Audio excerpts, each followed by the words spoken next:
बाबू संसी कहा जाता है कि time is God, God is a time, time ही सब कुछ। समझ में आ गया? टाइम को मायने रखिए। कहावत जो कबीरदास भी कहे हैं कि कल करे सो आज कर, आज करे सो अब। मतलब आप समझिए, ये नहीं सोचिए आप कि हम आज और कल पढ़ेंगे, 1 घंटा के बाद पढ़ेंगे। मतलब 1 घंटा आप सोचते हैं तो 2 घंटा हो जाता है। इस तरह अभी की टाइम नहीं रही और आप लोगों को एग्ज़ाम बहुत ही नज़दीक आ चुका है, तो एग्ज़ाम की तैयारी भरपूर कीजिए।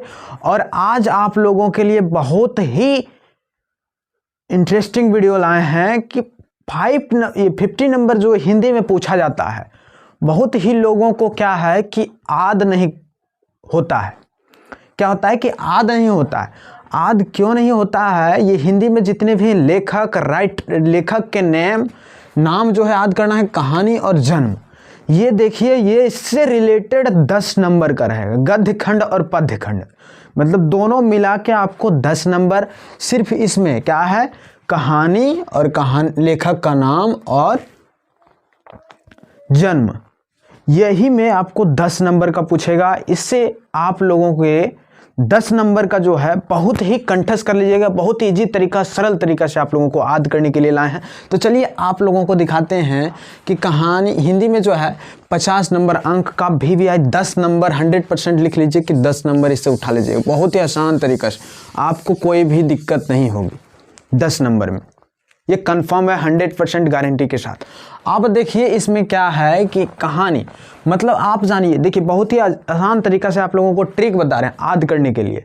समझ में? आज बहुत ठंडी थी, हमें हो सकता है मेरा सेहत भी प्रॉब्लम हो सके, क्योंकि इसीलिए आज देखते हैं पूरा बांध उंध के रेडी।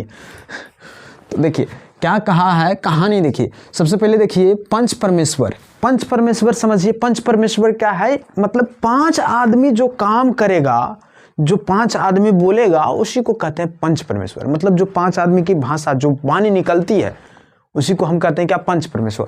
पंच परमेश्वर का लेखक का नाम क्या हो गया? प्रेमचंद्र। मतलब प्रेमचंद्र ने लिखा था पंच परमेश्वर।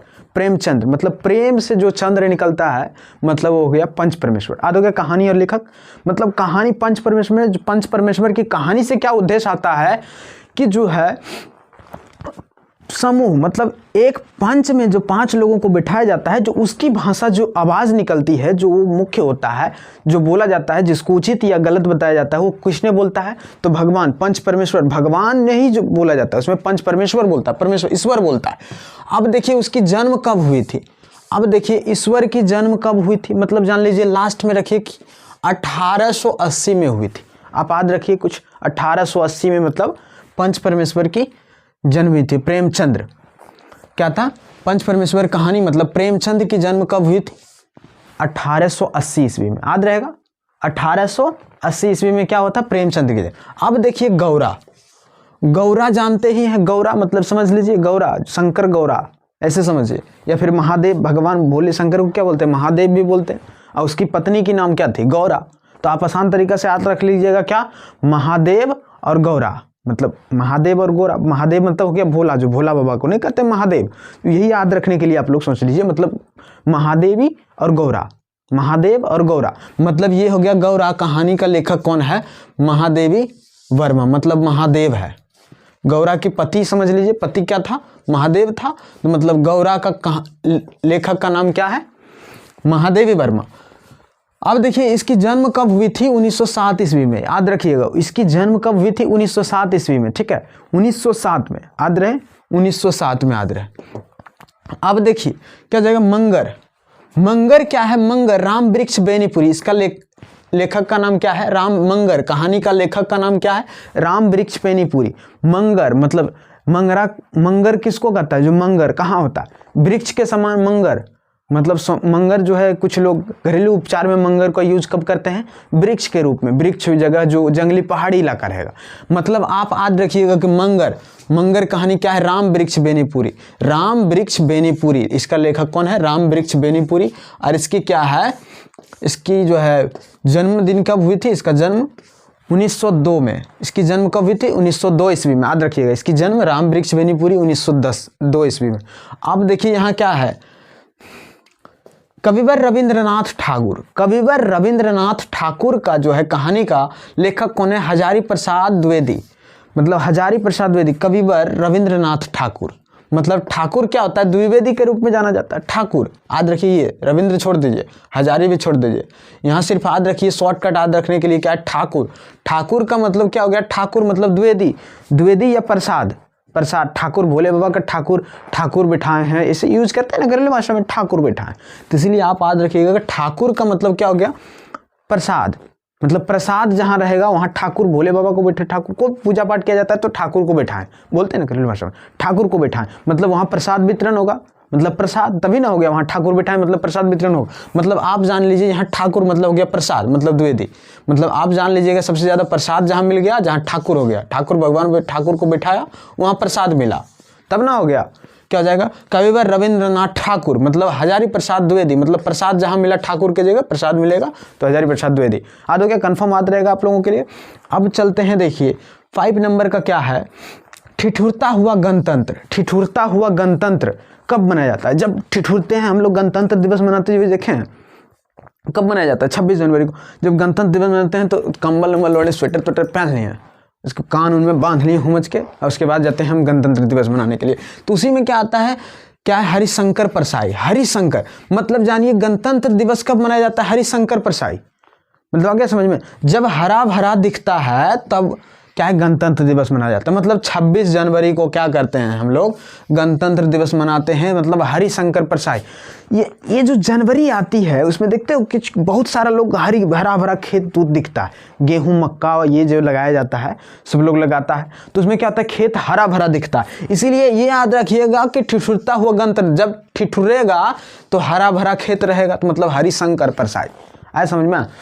तो क्या जाएगा? ठिठुरता हुआ गणतंत्र, हरिशंकर परसाई। इसका लेखक कौन है? इसका जन्म कब हुआ? 1924 में। अब याद रखिए कि ये जो है हजारी प्रसाद द्विवेदी, हजारी प्रसाद द्विवेदी और क्या है? महादेवी वर्मा, ये दोनों एक ही ईस्वी, ये दोनों का एक ही ईस्वी है। अब कंफर्म नहीं लीजिए, हजारी प्रसाद द्विवेदी मतलब हजारी, ये देखिए महादेवी वर्मा, ये दोनों का जन्म क्या हुआ? एक ही टाइम, मतलब 1907 में इसका भी हुआ, इसका भी 1907 में हुआ। अब चलते हैं गद्यखंड हो गया, अब पद्यखंड में जाते हैं। देखिए हम आज अभी आ गए हैं, अब क्या आ गए हैं? पद्यखंड में। पद्यखंड का देखिए यहाँ क्या है? जीवन संदेश, मतलब जीवन का संदेश, अपने जीवन का संदेश किसने बताया या किसने इसका उल्लंघन करता है? अपना जीवन के बारे में कौन बताया था? राम नरेश त्रिपाठी ने, मतलब राम ने अपने जीवन के बारे में बताया। आप रामायण देखते हैं तो अपने कैसे जिया था, कैसे क्या किया था, नहीं किया था, मतलब अपने जीवन के बारे में जो चर्चा करेगा वो राम नरेश त्रिपाठी। मतलब जान लीजिए जीवन और राम, जीवन का संदेश किसने दिया? राम नरेश त्रिपाठी ने। मतलब ये जानिए कि राम अपने जो है काम के लिए ये कर रहा था, याद करने के लिए, ये नहीं कि यही लिख दीजिएगा। क्या है कि जीवन संदेश मतलब क्या जाएगा? राम नरेश त्रिपाठी।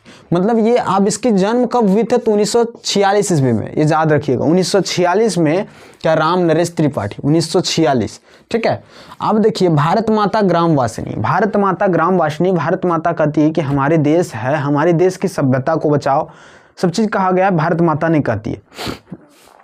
तो पहले का कहावत में भारत माता जब कहानी से पढ़ोगे तो कहती है हमारी सभ्यता को ले जा रही है कोई और, मतलब हमारी सभ्यता खो दे जा रही। पहले के समय में क्या थी? हमारे भारत माता ने बताती है कि सबके जो है क्या धोती कुर्ता पहनना बहुत जरूरी पड़ता था, मगर आज देखिए एक से एक स्टैंडर्ड हो गया, यहाँ से यहाँ तक पहनेगा, इधर इधर छोटा हाफ इतना इतना पहनता है, तो है ना। तो अब क्या होगी? सब अलग स्टैंडर्ड क्लास हो गई है, सब जो है अपने आप का जो है अलग अलग दुनिया में जीने लगा है, इसलिए भारतीयता अब नहीं दिखती है। इसलिए भारत माता ग्राम वासिनी की कहानी से ये उद्देश्य मिलता है। मगर इनकी लेखक कौन है?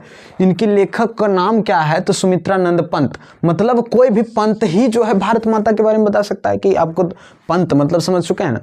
पंथ जब तक नहीं रहेगा, इसमें पंथ मतलब समझ लीजिए कोई जो है साधु महात्मा, उसी को पंथ में माना जाता है। जब तक पंथ नहीं रहेगा तब तक ग्राम वासिनी के बारे में बात नहीं कर सकती। भारत माता ग्राम वासिनी मतलब अभी अपने सभ्यता के बारे में, समझ में आ गया? मतलब कोई भी पंथ ही अपना सभ्यता भारत माता ग्राम वासिनी के बारे में बात करेगा। तो ये जान लीजिए। अब इसमें क्या हो जाएगा? यदि भारत माता ग्राम वासिनी बोला तो इसमें ये जानिएगा जहाँ लास्ट में पंत रहे मतलब सुमित्रानंद पंत, इसका फुल नेम, इसी पे टिक कीजिएगा। और ऑब्जेक्टिव में इस तरह का पूछेगा इसकी जन्म कब हुई थी? तो 1900 ईस्वी में, मतलब 1900 मतलब 19 लिख के 00 सिंपल रखिए कि 1900 में इसकी जन्म हुई थी। किसमें की? पंत की। पंत जी की जन्म कब हुई थी? 1900 ईस्वी में। ठीक है, इस तरह याद रखिएगा। अब देखिए इस तरह याद करवा रहे हैं, कभी भूलिएगा नहीं, याद रहेगा, एग्जाम दे के भी आइएगा फिर भी याद रहेगा। हिमालय का संदेश, हिमालय मतलब महापर्वत का समय समझ लीजिए। हिमालय का संदेश किसने लिखा था? अब इसका लेखक का नाम क्या है? रामधारी सिंह दिनकर। कोई भी दिनकर रहता है तभी ना हिमालय के बारे में बताएगा। अब ये जान लीजिए, कोई दिनकर रहेगा तभी ना हिमालय के बारे में कुछ पूछेगा, हिमालय के बारे में उद्देश्य करेगा। तो इसलिए जान लीजिए कि हिमालय का संदेश मतलब रामधारी सिंह दिनकर। इसका लेखक कौन है?